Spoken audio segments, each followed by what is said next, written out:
Hey everyone, DJ Benji here. Thanks once again for tuning in to my YouTube channel. Today we are going to be talking about the XDJAZ and how to use the performance pads on this model. This is going to be specifically for the standalone model. I will do another video to cover it in Serato and Record Box because it is going to be slightly different. But without any further ado, let's get into it, okay? So let's talk about the performance pads, right? So this section down here is the performance pads. You can see here we've got this all labelled up. So we've got hot cue, beat loop, slip loop, beat jump, and we've got gate cue, beat loop 2, key shift, and beat jump. Now, if we want to make a hot cue, all we do is very, very simply select the portion of the record that we want. Let's put some volume on. So let's say we wanted to make a hot cue there. Just going to push that once. And then we can use our track search to navigate throughout the song to another place. Let's say we wanted one there. Hit that there. And let's say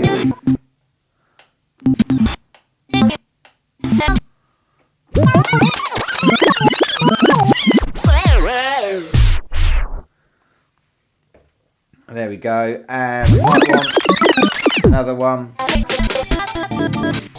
this second break. Now you can put as many hot cues as you want on your track. Now basically you can see that my song is not playing at the moment, it's paused currently. If I hit the hot cue wherever it is in hot cue mode, the song will play from where that is. Ready? See how I've taken my fingers off and then I can jump.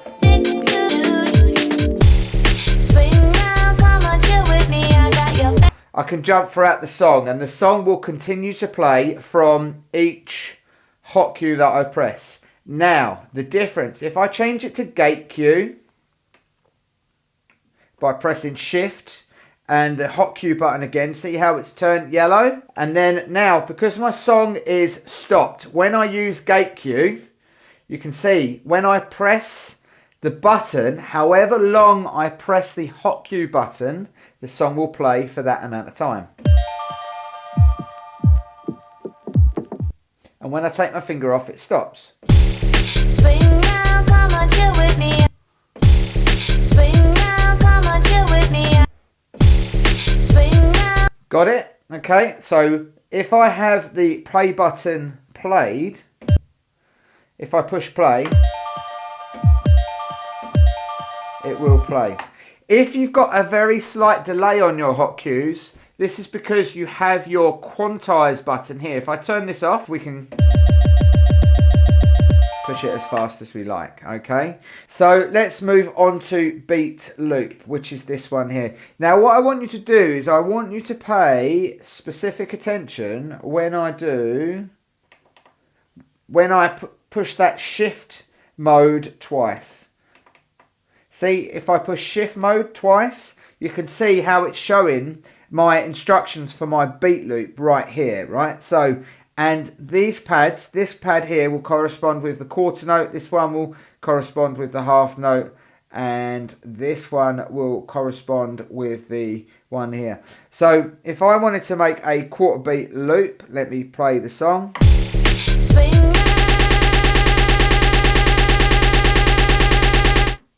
And see how it fits.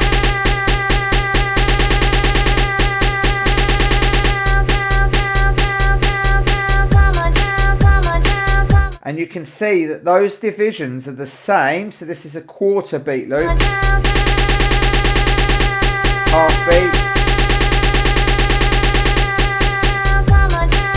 And it will play forever with those loop markers until I push this reloop exit button. So we go back to that point. Now, if I push beat loop 2, if I hold shift and beat loop 2, what it's done is now it's given me triplet values, okay?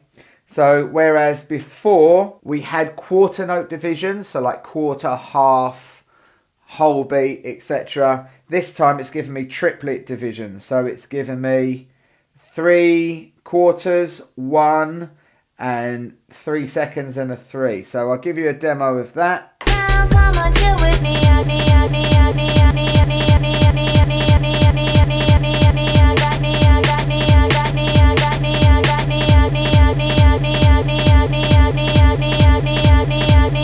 Whereas if I turn it back to the beginning, you can see that that plays on forever until I hit the reloop exit button, because these bits here are flashing. If I wanted to cut it further, of course, I can change the division on this beat loop button.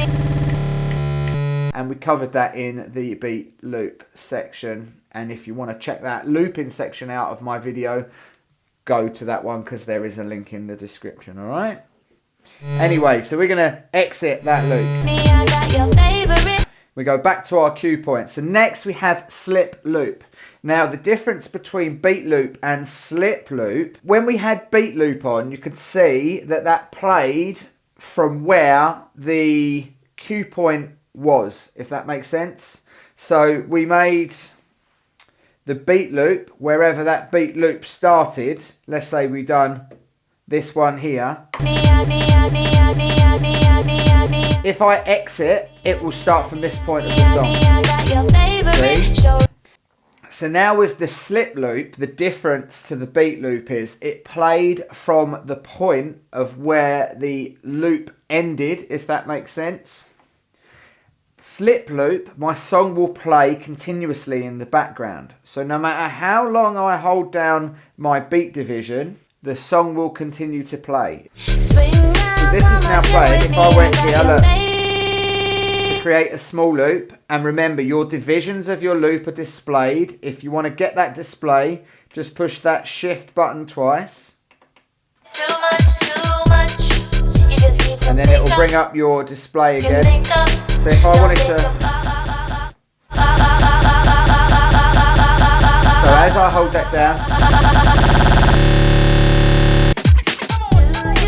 see that the song has continued to play in the background.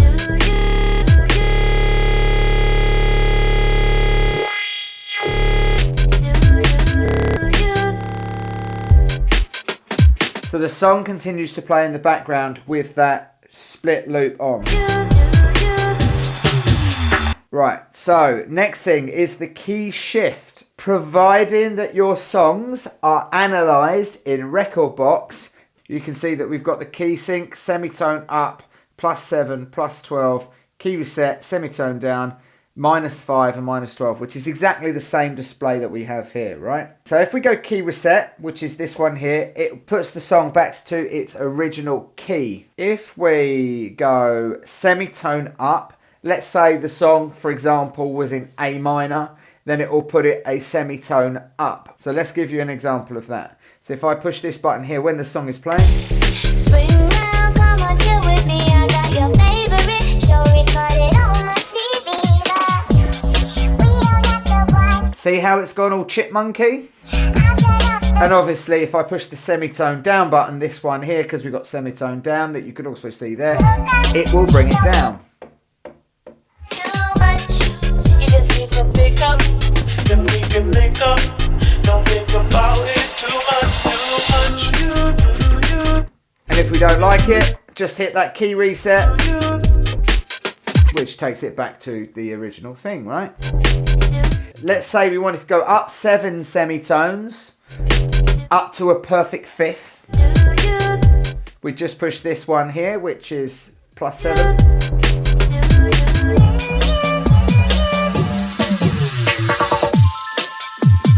See how it's changed it? We'll go key reset, and also we'll hit that Q button. Let's say we wanted to go -5.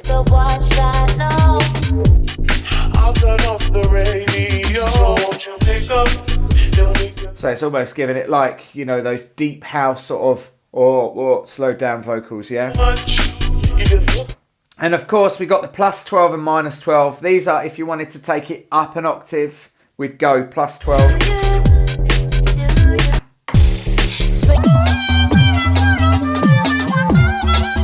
So that would just play, for example, if the key of the song was in A minor, that would play the A minor 1 whole octave up. So if we hit the reset button, And then if we hit the -12 button, it go down 12.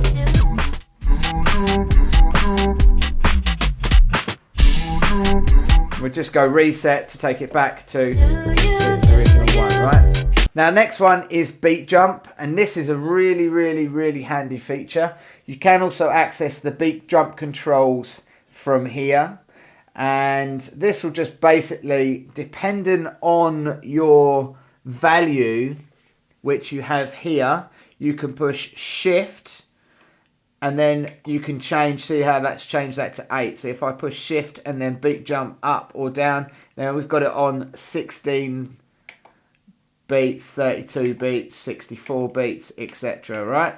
And you can take it right down to like 1/2 a beat. So if I push beat jump now, you can see it's gone back 1/2 a beat, right?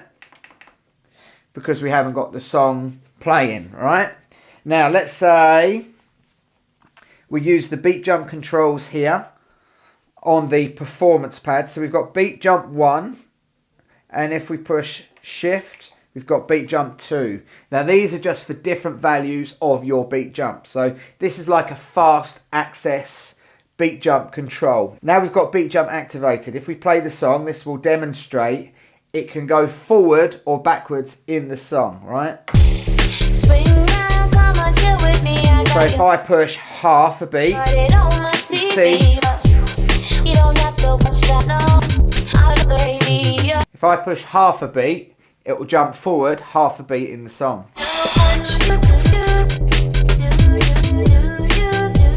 So with beat jump activated, if I push any one of these controls that correspond, you'll see that if I push this one, it will go forward in the song. If I push this one, forward in the song, 1 beat. If I want to go backwards,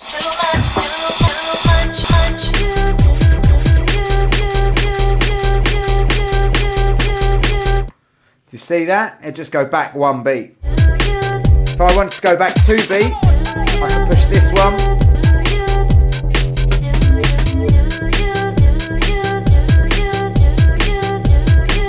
If I want it to go forward, I'll push this one.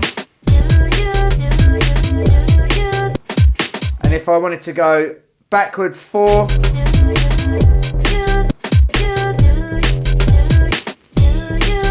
see how it goes backwards 4 beats. And if I wanted to go forward, I'd push this one. Now I'm basically at the end of the song now.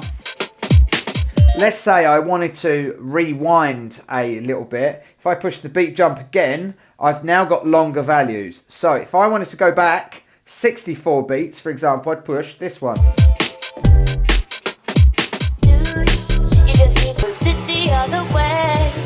You got that, yeah? How cool is that? Why is this handy? Because sometimes when we're playing radio edits of a song, what can happen is you might have, if we go back to our hot cue, you might have a song that doesn't have beats at the beginning. You might have like a little guitar sample, maybe a piano intro or something like that. And at the beginning, we haven't got a clear indicator that we can use to mix our song. Or maybe there's just silence before the vocal comes in, and the vocal comes in on offbeat. So when we try and mix our vocal, the beats don't drop correctly, if that makes sense. This is where beat jump can come in really handy, because we can find the first beat of our song. So like here, for example, and we could set our cue point here. And we'll use that cue point as an example. Let's play this other one. Let's play this song. What we can actually do, providing that the tempos are the same, you'd be mixing your song, your other song. You'd be mixing your other song in your headphones, and then you can drop it from the first beat.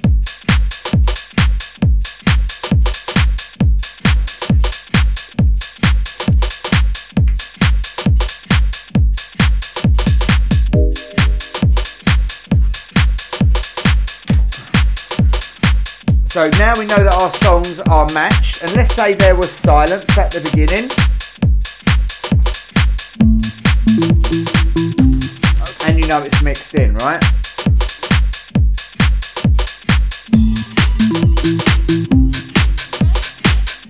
And we know that that's the bit, but we don't want to mix it from there. We can use our beat jump controls,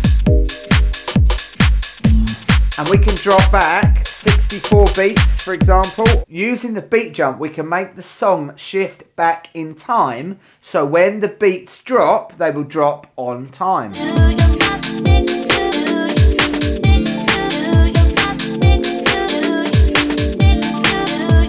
Which is super duper cool. And that's pretty much it for today. That was my little tutorial on the performance pads on the XDJ-AZ from alphatheta / Pioneer DJ, whatever you want to call them. I hope you enjoyed my tutorial. If you found it useful, please consider liking and subscribing to the channel. I'm going to be doing loads and loads of videos where I cover more on the XDJ. We're going to be doing some videos on how to connect it up to Serato and Rekordbox and how to use those programs. We're also going to be going over this whole display thing, how to connect up your microphone and basic user bits and pieces like that, right? Anyway guys, that is it for my tutorial today. If you found this video useful, make sure you smash that like button, hit that subscribe button, because I'm going to be doing much more content on helping you succeed as a DJ. Anyway guys, that is it for me today. Hope you all have a nice day. Keep practicing. Happy mixing. This has been DJ Benji. Peace out everyone.